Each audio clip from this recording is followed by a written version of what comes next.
Ils ont mangé la chair humaine. Ils ont tué, brûlé des corps, des gens, des personnes à cause de leur faciès. Ils ont même brûlé leurs propres soldats à cause de leur faciès. Donc, mais quand ils font tout ça, personne n'en parle. Vous savez qu'à un certain moment même, ils ont muselé les journalistes pour qu'ils ne parlent pas de la réalité du terrain. Nous, ce que nous voulons, c'est qu'il y ait des perspectives nouvelles pour notre peuple. Que nous puissions faire la paix, que nous puissions mettre fin à la guerre, que nous mettions fin à l'insécurité, que les réfugiés reviennent, que nos populations vivent en paix, que la réconciliation s'efface, que nous puissions organiser un dialogue entre nous, entre nos communautés, que nous puissions vivre en harmonie. C'est cela que nous souhaitons. Mais si le gouvernement congolais compte lancer sa guerre, vous comprenez que la situation va demeurer confuse et peut-être celui qui sera le plus fort, c'est celui qui l'emportera, peut-être probablement.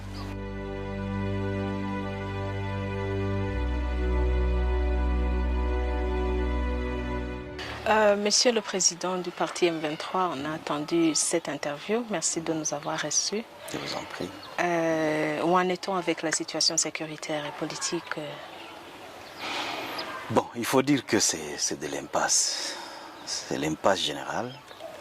Parce que sur le plan sécuritaire, avec les 280 groupes armés qui existent sur l'étendue de l'Est du pays, avec le statut officiel que le gouvernement congolais vient d'accorder à ces groupes armés, avec l'alliance que le gouvernement congolais vient de tisser avec les génocidaires rwandais de 1994, les FDLR, et qui violent, qui tuent le peuple congolais. Et en ce qui nous concerne, nous, qu'il n'y ait pas de perspective politique par rapport à la cause que nous défendons. Donc vous comprenez que la situation elle est très mauvaise. Sur le plan politique, vous savez qu'on a taillé aujourd'hui des lois sur la tête des opposants où on essaie de réduire l'espace politique pour les opposants. On arrête et on tue des hommes politiques de l'opposition et qu'au-delà de ça, sur le plan des élections, qu'on essaye de tailler le processus électoral à l'image d'un seul homme et que les pays où le gouvernement congolais ne soit pas en mesure de répondre aux problèmes des sociétés qui se posent. Donc vous comprenez qu'il n'y a rien en perspective et que le pays se porte très mal. Et pensez-vous que la guerre pourra reprendre tout le monde? Bien, au regard des préparatifs de guerre qui se font actuellement dans la ville de Goma, avec toute cette force que le gouvernement congolais a amassée dans la ville, et des mercenaires qui ont été recrutés en Europe de l'Est, et des FDLR qui sont en train de se promener dans la ville avec des armes, tous ces groupes armés qu'on appelle des Wazalendo qui se promènent, les drones qu'on achète pour faire la guerre, je ne pense pas que cela soit pour probablement faire la parade dans la ville. Je crois que le gouvernement congolais est déterminé à faire la guerre et d'après les informations que nous avons, ils risquent de la lancer incessamment. D'ailleurs, eux-mêmes font de la publicité autour de cette prochaine guerre qu'ils préparent. On a suivi des officiers FARDC qui disent à la place publique et que maintenant qu'ils en ont assez avec les M23, qu'ils vont passer à l'offensive. Évidemment, nous savons qu'ils ont toujours été dans l'offensive et nous sommes prêts à nous défendre. Et pensez-vous que la situation actuelle vous permettra d'atteindre votre but? Vous êtes toujours déterminé à continuer? Oui, parce que nous pensons que le peuple congolais est en train de prendre de plus en plus conscience de l'incapacité de ses propres autorités à répondre aux problèmes de notre société. Et je pense que cela pourrait nous aider maintenant à amener le peuple congolais à appuyer notre lutte. Il y a une machine propagandiste à Kinshasa qui vous habille l'image du terrorisme. Quelle est votre réponse là-dessus? D'abord, il faut dire que le terme terroriste, comme je l'ai dit au départ, c'est un terme qui a été fabriqué par le gouvernement, mais qui ne se vérifie pas sur le terrain. Parce que les autres disent que nous sommes une organisation organisée, professionnelle, avec laquelle il faut prendre langue. Tandis que de l'autre côté, on retrouve une coalition de génocidaires, des groupes armés, des miliciens qui tuent, qui pillent la population et qui malheureusement à un certain moment ont été appuyés par les Nations Unies. Et donc vous comprenez que chaque fois que ces gens-là tuent, chaque fois que ces gens-là pillent et ils violent la population, comme à plusieurs endroits, notamment à Kichanga, notamment à Busumba, à Kirolirwe, à Bouiza, personne n'en parle. Parce qu'au fait, ils ont mis en place un dispositif de communication qui fait la propagande des choses qu'on fabrique contre nous et qui tait ce qu'eux-mêmes font. Alors, donc vous comprenez qu'on est face à une telle machine qui raconte aux Congolais ce qu'ils veulent à ce que les Congolais entendent et non pas ce qui se passe réellement lorsqu'il s'agit des conflits entre les M23 et le gouvernement. Ils ont réduit les journalistes à des propagandistes du gouvernement qui ne parlent que de ce que le gouvernement veut. Mais le massacre qu'il y a eu à Goma récemment, je crois que ces massacres ont permis à l'opinion congolaise de comprendre ce qu'est réellement les FARDC, ce que sont réellement les FARDC, ce qu'est réellement leur gouvernement. Parce qu'au fait, c'était fait en pleine ville et en plein jour où tout le monde pouvait aller voir et se rendre compte du drame, du carnage que les FARDC imposent aux populations qu'ils sont appelés à sécuriser. Donc, vous imaginez que quand ces carnages se passent dans des villages, ils n'en parlaient pas parce qu'il n'y a pas de caméras, il n'y a pas de journalistes, il n'y a personne. Mais quand ça se passe dans des grandes villes comme à Goma, c'est là où tout le monde le voit et peut le témoigner. Mais ce qu'ils ont fait dans d'autres espaces, ou des fois même, comme je l'ai dit, ils ont mangé la chair humaine. Ils ont tué, brûlé des corps, des gens, des personnes à cause de leur faciès. Ils ont même brûlé leurs propres soldats à cause de leur faciès. Donc, mais quand ils font tout ça, personne n'en parle. Donc vous comprenez que nous sommes devant un voleur qui crie au voleur. Les cas de Kishiché, c'est l'exemple typique de la propagande qui transforme un saint en Satan. Et là, à Kishiché, le gouvernement a essayé de faire exister des massacres qui n'ont jamais eu lieu. Ils ont essayé de faire passer les morts FDLR pour des citoyens congolais. Ils ont essayé de faire passer des combattants tombés, ou des combattants Wazalendo, comme on les appelle aujourd'hui, parce qu'on leur a donné un statut officiel. On a essayé de faire passer leurs morts pour des morts de civils. Mais le monde ne s'est pas trompé. À un certain moment, le monde a essayé de le suivre. Mais lorsqu'on a commencé à lancer des enquêtes sur le terrain, on n'a jamais eu une preuve d'un quelconque massacre à Kishiché. Donc vous comprenez que le cas Kishiché, c'est un cas qui explique mieux cette machine propagandiste du gouvernement qui a mis en place pour salir ceux qui ne partagent pas le même point de vue qu'eux. Et les nouvelles troupes SADC, il semble que la population continue à souffrir.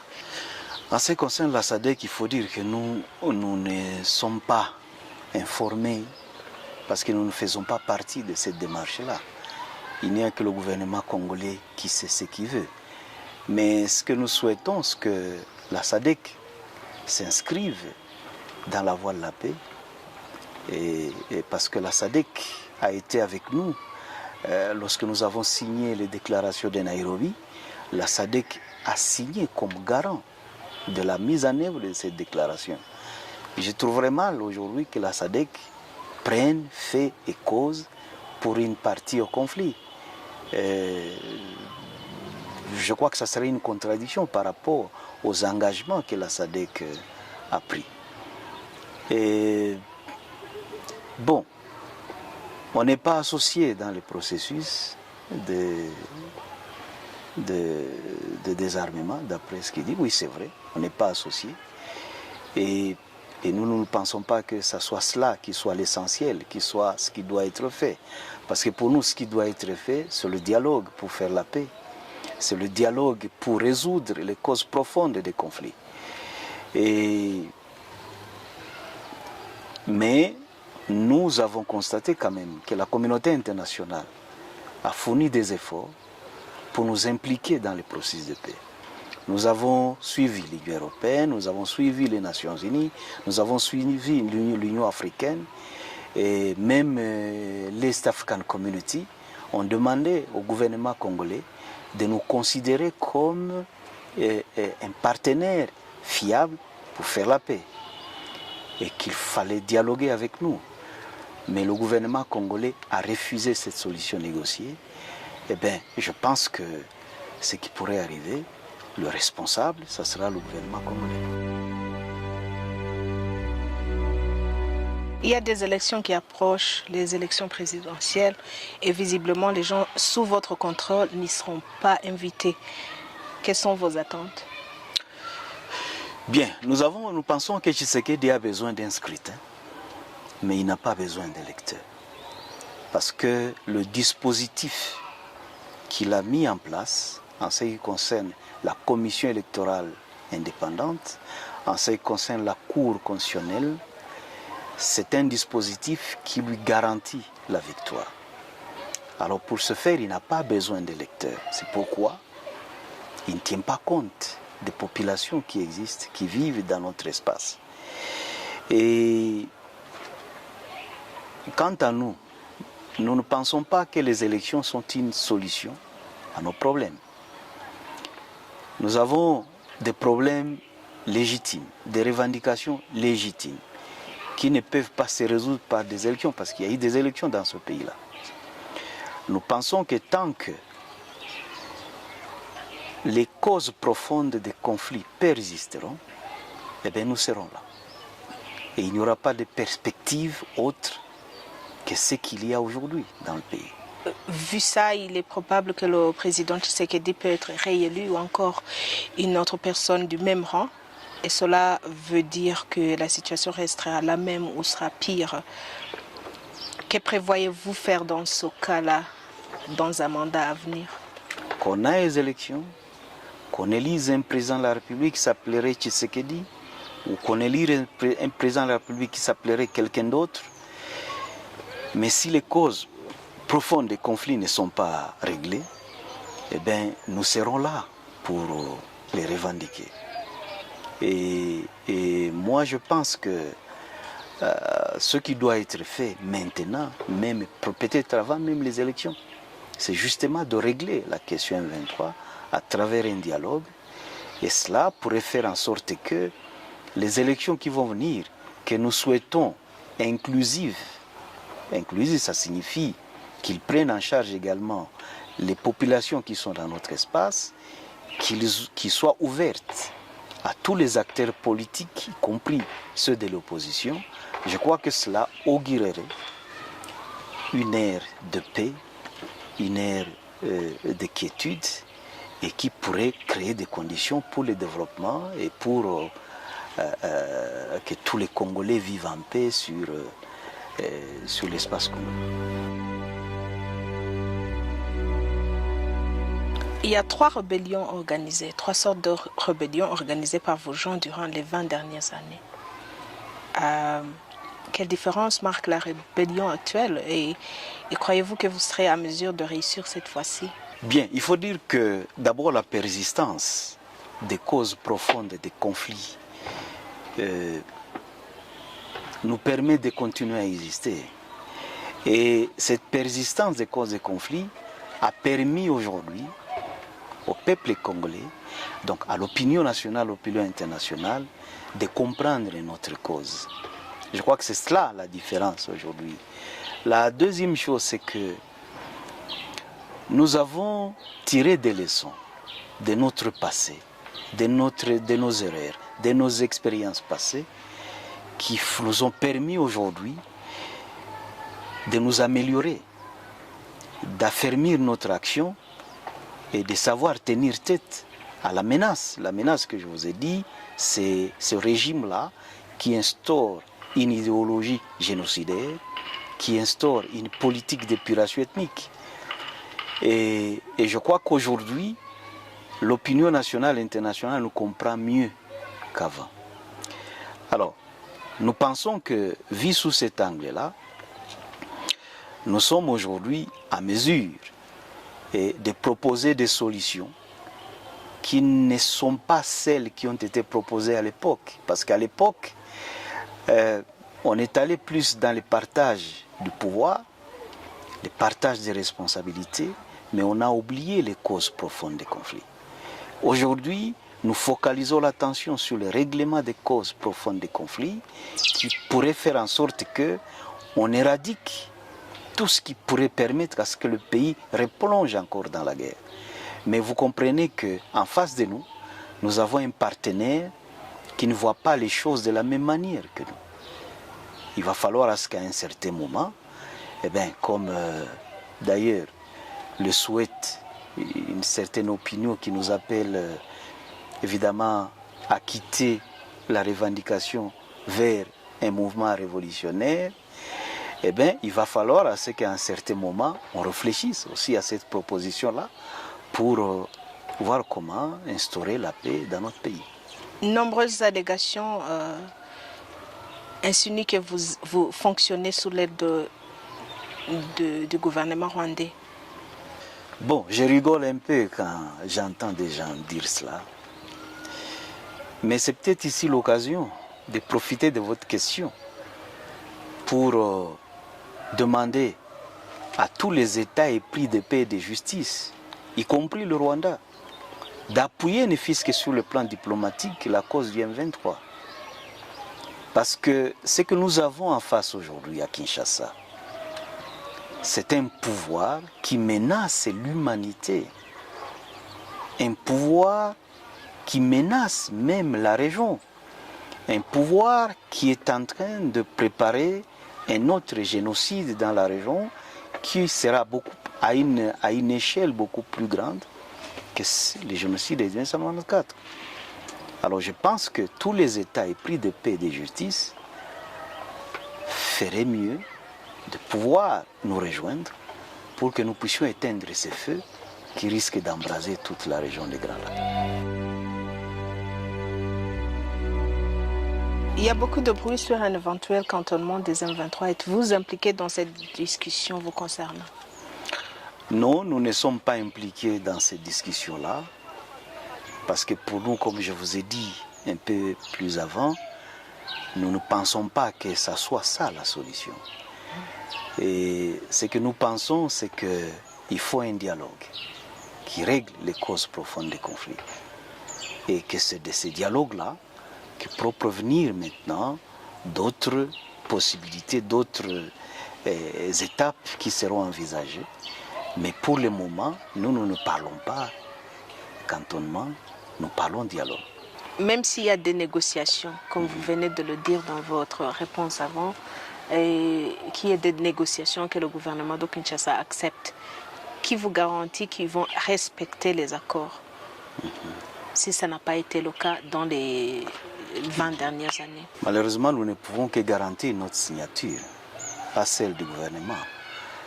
Deuxièmement, nous avons une expérience du non-respect des accords. C'est justement cela qui nous a amenés là où nous sommes aujourd'hui. C'est cela qui est à la base de la situation tragique aujourd'hui que l'Est du pays est en train de vivre. Mais cette fois-ci, je peux vous le dire, sans mâcher mes mots, que nous sommes déterminés à rester là, sur le territoire congolais, à nous défendre, à nous battre, jusqu'à ce que les problèmes soient résolus. Et qu'advienne, enfin, quel que soit ce que le monde dira, quel que soit ce que Kinshasa dira, nous sommes déterminés à résister et à trouver des solutions, s'il faut même par nous-mêmes, mais qu'il faut que cette situation-là prenne fin. Il faut que les causes des conflits soient réglées. Et nous allons les régler, soit avec le gouvernement congolais ou sans le gouvernement congolais. Le monde ne doute pas un seul instant qu'à l'est du Congo, il y a des populations qui parlent le Kinyarwanda comme langue. Autant au Congo on parle français, on n'est pas français. Autant au Congo on peut parler également le Kinyarwanda sans être rwandais. Parce que c'est deux choses différentes. Et nous pensons que le gouvernement congolais étant incapable de répondre aux questions des sociétés, aux problèmes des sociétés, il s'est fabriqué un bouc émissaire, il s'est fabriqué un ennemi commun aux Congolais pour focaliser l'attention des Congolais sur cet ennemi commun fabriqué, au lieu de focaliser l'attention sur les promesses qu'il a faites pendant la période électorale. Et ça distrait les Congolais, ça fabrique un bouc émissaire qui porte la responsabilité de l'échec de l'État à répondre aux problèmes de société. Voilà ce qui se passe. Donc, on n'a pas à démontrer que les rwandophones congolais sont congolais. On n'a pas à les démontrer. Parce qu'ils habitent leur terre. Le Congo les a trouvés sur leur terre. S'il faut qu'aujourd'hui, qu'on leur dénie la nationalité congolaise, eh bien, on doit les laisser partir avec leur terre. C'est cela la logique. Le Congo nous a trouvés là où nous sommes. Et le Congo doit faire avec nous tous. Si le Congo ne veut plus être Congo ou refuse d'être Congo sur les espaces qu'habite le rwandophone, le Congo doit s'en aller. Monsieur le Président, une autre question de curiosité. La communauté internationale continue à octroyer le refuge à tous ces Congolais depuis déjà 30 ans, ou plus que ça. Et personne ne se soucie de leur demander pourquoi vous avez fui, pour essayer de régler leurs problèmes de base ou les problèmes qui les poussent à fuir. Et quel est votre mot là-dessus? Quel est le message que vous aimeriez porter à la communauté internationale? Bon, il faut dire qu'il y a une part de la communauté internationale dans tout ce qui est arrivé. Ça, nous ne pouvons pas le refuser parce que la communauté internationale, et ce qui est normal d'ailleurs, défend ses intérêts. Les États défendent leurs intérêts. Mais les États qui s'appellent civilisés, qui prônent les droits de l'homme, qui protègent par des textes qu'ils ont votés aux Nations Unies et dans les différents forums pour protéger la vie humaine, devraient normalement s'engager pour protéger ces citoyens congolais aujourd'hui qu'on qualifie de non-congolais à cause de la langue qu'ils parlent, qu'on envoie aujourd'hui en exil et qu'on tente de faire passer pour des apatrides.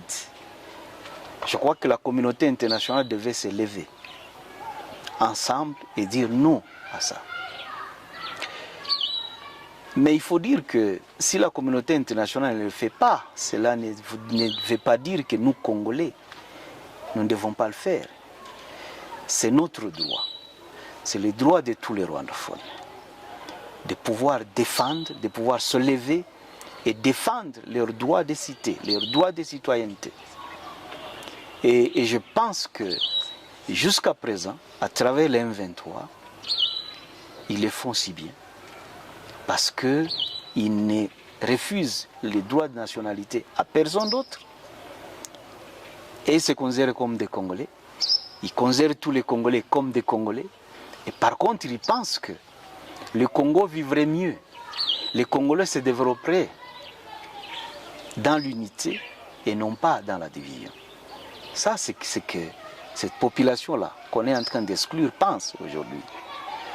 Alors, maintenant, si le gouvernement congolais n'entend pas ce discours-là, mais nous n'allons pas condamner éternellement la communauté internationale.